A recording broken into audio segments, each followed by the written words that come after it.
What is the appropriate role of government in the economy? To determine this, we need to ask a much broader philosophical question. What is the purpose of life?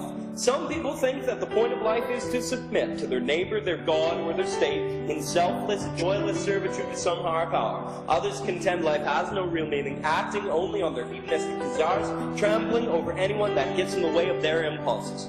Some option.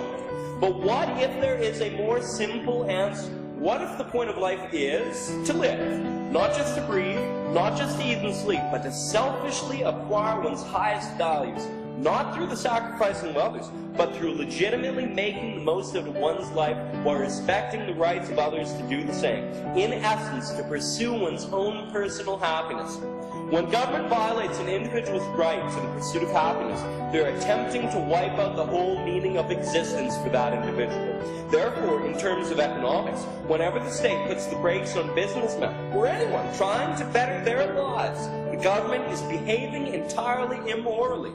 The appropriate and moral role of government in the economy is completely laissez-faire, hands-off. But laissez-faire capitalism has failed, the critics roar. The financial crisis has been taken on as an absolute axiomatic proof that people are either too stupid or too greedy to be free, and that more regulations are needed to stop recessions. The recession started in the housing, financial, and automobile industries. These industries were, thanks to the Community Reinvestment Act, the Federal Reserve, the Department of Housing and Urban Development, Land Use Regulations, Sarbanes-Oxley, and numerous labor laws, the most regulated industries in America. Common sense dictates then that the financial crisis was not the failure of capitalism, it was the failure of the regulatory state.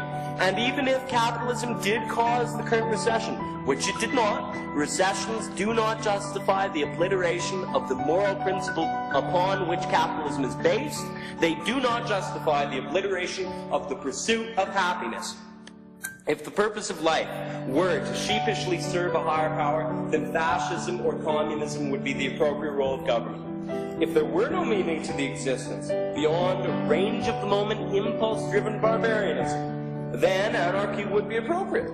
But in this reality, if one concedes that it's moral to pursue one's own happiness, that this is the meaning of life, then the proper role of government is to respect that irrevocable right.